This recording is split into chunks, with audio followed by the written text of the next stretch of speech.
দুৰ্বৃত্তৰ টাৰ্গেটত খানচাৰৰ যি coaching centre আছে এই কোচিং চেণ্টাৰ ইতিমধ্যেই তাত গুলীচালনা কৰা হৈছে আৰু ভাঙি লণ্ডভণ্ড কৰা হৈছে। খানচাৰ সকলোৰে পৰিচিত, বিশেষকৈ সোশ্যাল মিডিয়াত যিসকল ইউপিএছচিৰ বাবে যিসকলে পৰীক্ষা বা পঢ়া শুনা কৰি আছে বা অন্য যিবোৰ প্ৰশাসনিক বিষয়ৰ কাৰণে পঢ়া শুনা কৰি থাকে বা বিভিন্ন ধৰণৰ চৰকাৰী যিবোৰ পৰীক্ষা আছে তাৰ কাৰণে এই খানচাৰৰ ইউটিউব চেনেল চাই বা তেখেতে যিবোৰ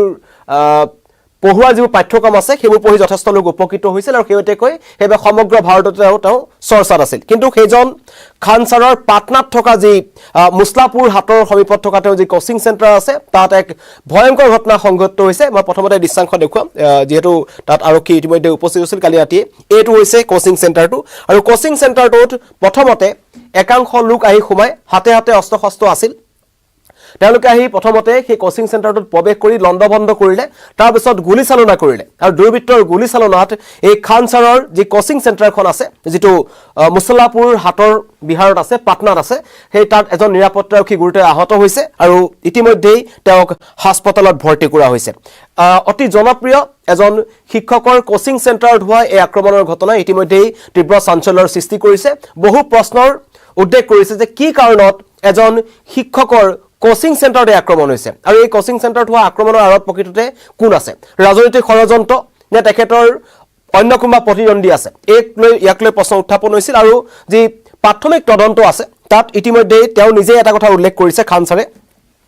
যে অতি কম মূল্যত দৰিদ্ৰ যি শিক্ষাৰ্থীসকল আছে বা যিসকলে এনেকুৱা ধৰণৰ পৰীক্ষাৰ কাৰণে পঢ়ি আছে বা অন্য কিবা কাৰণে পঢ়ি আছে, তেওঁলোকক অতি কম মূল্যত এই খানচাৰে এই কোচিং চেণ্টাৰটোত তেওঁলোকক প্ৰশিক্ষণৰ ব্যৱস্থা কৰিছিল। তেওঁলোকক কিছুমানক তেওঁ বিনামূলীয়াকৈ পাঠদান কৰিছিল আৰু যিসকলে পাৰে ন্যূনতম কিবা এটা ধন লৈ খানচাৰে তেওঁলোকক শিক্ষা প্ৰদান কৰি আছিল আৰু সেই শিক্ষা প্ৰদান কৰি থকাৰ কাৰণেই এই কোচিং চেণ্টাৰটো দুৰ্বৃত্তৰ আক্ৰমণৰ লক্ষ্য হৈছে বুলি ইতিমধ্যে এই শিক্ষকজনে জানিবলৈ দিছে। তেওঁ কৈছে যে এই সমগ্ৰ ঘটনাৰ আঁৰত তেওঁৰে এটা একেবাৰে কাষত থকা এটা যি কোচিং চেণ্টাৰ আছে তেওঁলোকৰ একাংশ লোক জড়িত হৈ আছে বুলি কৈছে আৰু সেই কথাত ইতিমধ্যেই আৰক্ষীয়ে তদন্ত কৰি আছে। আৰক্ষী তদন্তত এই কথা ওলাব, যিজন নিৰাপত্তাৰক্ষী আহত হৈছে তেওঁ কেইবাজনো আক্ৰমণকাৰীক চিনাক্ত কৰিছে বুলি ইতিমধ্যেই তেওঁ জানিবলৈ দিছে আৰু যিসকল আক্ৰমণকাৰী আহিছিল তেওঁলোক সেই কাষতে থকা এটা কোচিং চেণ্টাৰৰ মানুহ বুলি অভিযোগ উত্থাপন কৰিছে খানচাৰে। কণ কণ শিক্ষাৰ্থীক পাঠদান কৰি কোচিং চেণ্টাৰটোৰ নিৰাপত্তা সুনিশ্চিত কৰাৰ আহ্বান জনাইছে ইতিমধ্যে খানচাৰে আৰু ইতিমধ্যে বহু ভাবুকি তেওঁলোক আগতো আহিছিল, কাৰণ বিশেষকৈ যিহেতু শিক্ষাৰ নামত যি একাংশই ব্যৱসায় আৰম্ভ কৰিছে সেই কোচিং চেণ্টাৰসমূহৰ কাৰণে ক'ৰবাত নহয় ক'ৰবাত এই খানচাৰৰ কোচিং চেণ্টাৰটো এটা বাধা হিচাপে ক'ৰবাত পৰিণত হৈছিল, যিহেতু দৰিদ্ৰ যিসকল ছাত্ৰ ছাত্ৰী আছে বা পিছপৰা যিসকল শ্ৰেণীৰ যিসকল লোক আছে তেওঁলোক কিন্তু খানচাৰৰ ওচৰলৈ আহিছিল আৰু এইজন শিক্ষকে তেওঁলোকক নিৰাশ কৰা নাছিল আৰু সেইকাৰণে হয়তো এই গভীৰ ষড়যন্ত্ৰ কৰাৰ তথ্য ইতিমধ্যে পোৱা গৈছে বা অভিযোগ উত্থাপন হৈছে আৰু তেওঁ ইতিমধ্যে কৈছে যে যিজন অতি সংকটজনক অৱস্থাত চিকিৎসালয়ত আছে, যিজন তেওঁৰ নিৰাপত্তাৰক্ষী আছিল কোচিং চেণ্টাৰটোৰ বাহিৰত, তেওঁ ইতিমধ্যেই কেইবাজনকো আটক চিনাক্ত কৰিছে আৰু তেওঁৰ যেহেতু চিনাক্ত কৰিছে তেওঁ সুস্থ হলেই কেইবাজনক আটক কৰিব পৰা যাব। ইতিমধ্যে নিশাৰ ভাগতে তাত যথেষ্ট লোক উপস্থিত হৈছিল। পাটনাৰ যি উচ্চ পৰ্যায়ৰ যি আৰক্ষীসকল আছে, বিহাৰ আৰক্ষীৰ লোকসকল তাত দেখা পোৱা গৈছে, তেওঁলোক আহি তাত উপস্থিত হৈছিল। শিক্ষাৰ নামত যি বেপাৰ চলি আছিল আচলতে, যিটো বিভিন্ন ধৰণৰ বলিউডৰ চিনেমাত ইয়াৰ আগতে দেখুওৱা গৈছে, তেনে চিনেমাখনৰে পুনৰাবৃত্তি বুলি ক'ব পাৰি। একেই এটা ঘটনা যে দৰিদ্ৰ ছাত্ৰ ছাত্ৰীসকলক শিক্ষাৰ পোহৰ দিয়াৰ কাৰণে বা দৰিদ্ৰ ছাত্ৰ ছাত্ৰীসকলক কম খৰচত পঢ়োৱাৰ কাৰণে খানচাৰ এবাৰ টাৰ্গেট হৈছে আৰু সেইটোৱেই তেওঁ অভিযোগ উত্থাপন কৰিছে। কাৰণ মই ইতিমধ্যে কৈছোঁ যথেষ্ট জনপ্ৰিয়, মিলিয়ন ভিউজ আছে, তেওঁৰ নিজৰ ইউটিউব চেনেল আছে। ইউটিউব চেনেলৰ জৰিয়তে তেওঁ দেশৰ বিভিন্ন প্ৰান্তৰ শিক্ষাৰ্থীসকলক তেওঁ শিক্ষাৰ পোহৰ বিলাই আহিছিল, কিন্তু অৱশেষত তেওঁৰ বাটত হেঙাৰ হ'বলৈ একাংশ ওলাই আহিছে। কাৰণ যিসকলে শিক্ষাৰ নামত বেপাৰ পাতি আছিল বা এটা কোচিঙৰ নামত এটা বৃহৎ টকাৰ যি লেনদেন হয়, আচলতে বহু টকাৰ প্ৰয়োজন হয়।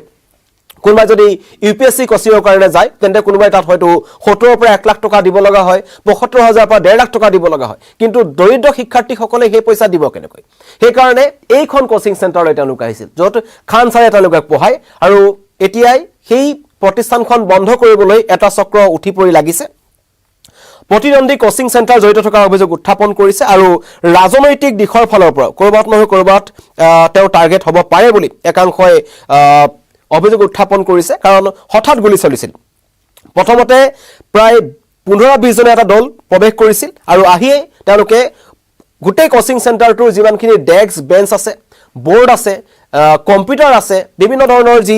নথিপত্ৰ আছিল বা যিবোৰ নোটছ আছিল সকলো তেওঁলোকে ফালি পেলাইছে জ্বলাই দিছে যাতে পুনৰ সেই কোচিং চেণ্টাৰটো সহজতে তেওঁ আৰম্ভ কৰিব নোৱাৰে কিন্তু এয়া দৃশ্যাংশ আপোনালোকক দেখাই আছো যে দেশত শিক্ষাৰ নামত যে এখন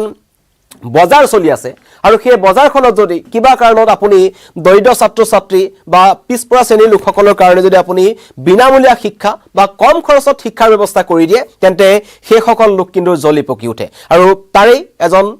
ভুক্তভোগী বুলি ক'ব লাগিব খান ছাৰ যিজন খান ছাৰক আমি সকলোৱে জানো যথেষ্ট জনপ্ৰিয় তেখেতে ছ'চিয়েল মিডিয়াত আৰু তেওঁৰ কোচিং চেণ্টাৰত পঢ়ি যথেষ্ট সংখ্যক যি ছাত্ৰ ছাত্ৰী আছে তেওঁলোকে ইউপিএসসি ক্ৰেক কৰিছে কোনোবাই এসএসসি ক্ৰেক কৰিছে বিভিন্ন ধৰণৰ ৰাজ্যৰ যিবোৰ চৰকাৰৰ যিবোৰ পৰীক্ষা আছে সেই পৰীক্ষাসমূহত সফলতাৰ মুখ দেখিছে আৰু খুব তেওঁ পঢ়ুৱাৰ যিটো ধৰণ আছে সেই শৈলী আচলতে সকলোৱে পছন্দ কৰে সেইকাৰণে তেওঁ এতিয়া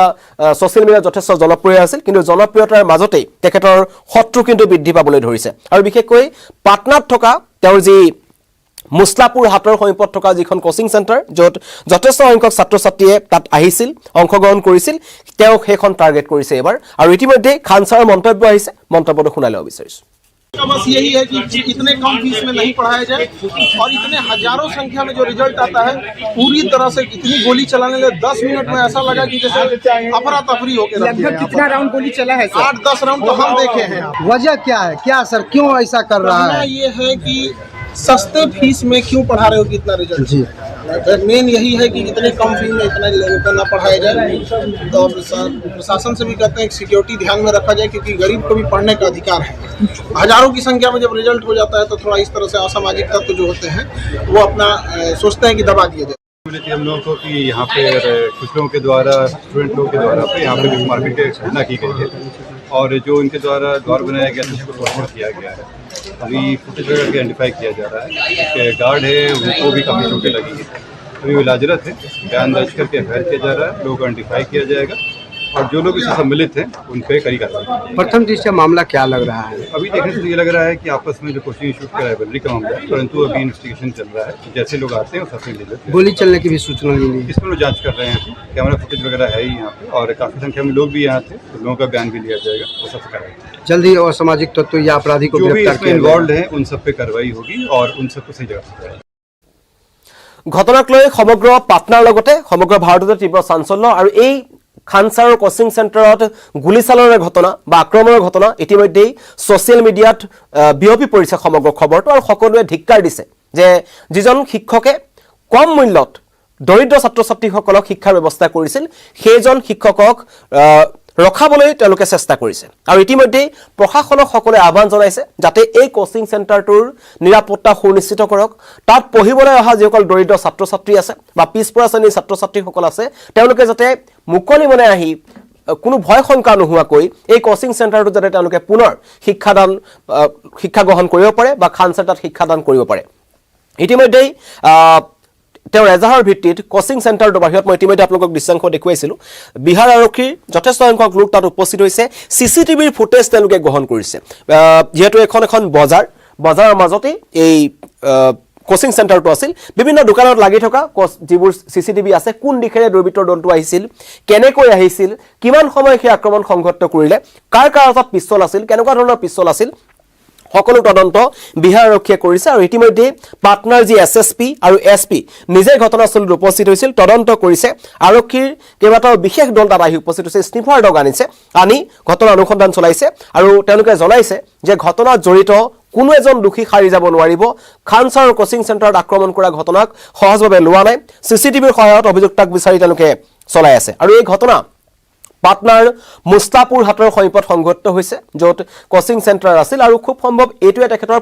প্ৰথমটো কোচিং চেণ্টাৰ যেহেতু তাৰ পিছত বিভিন্ন ঠাইত তেওঁ কোচিং চেণ্টাৰ তেওঁ নিৰ্মাণ কৰিছে কিন্তু এইটো আটাইতকৈ পুৰণি য'ৰ পৰা তেওঁ আৰম্ভ কৰিছিল আচলতে পাটনাৰ পৰা আৰু এই কোচিং চেণ্টাৰটোৰ পৰা বহু ছাত্ৰ ছাত্ৰী ওলাই গৈছে দেশৰ বিভিন্ন প্ৰান্তত কাম কৰি আছে সুখ্যাতিৰে তেওঁলোক উত্তীৰ্ণ হৈছে খান ছাৰসকলে ধন্যবাদ জ্ঞাপন কৰে কিন্তু তেনে এজন ব্যক্তিৰ কোচিং চেণ্টাৰত ঘটা এই ঘটনাক গভীৰ ষড়যন্ত্ৰ আখ্যা দিছে আৰু কৈছে কাষত থকা এটা কোচিং চেণ্টাৰে আচলতে তেখেতৰ কোচিং চেণ্টাৰটো বন্ধ কৰিব বিচাৰে আৰক্ষণ বুলি এখন ছবি আছিল সেই ছবিখনৰ দৰে সমগ্ৰ এটা ঘটনা সংঘটিত হ'ল আৰু তদন্ত কৰি আছে তদন্তত পোহৰলৈ আহিব খান ছাৰৰ যি ব্যতিক্ৰমী প্ৰয়াস বা তেওঁৰ যি ব্যতিক্ৰমী চেষ্টা সেয়া কোনে ৰুধিবলৈ চেষ্টা কৰিছে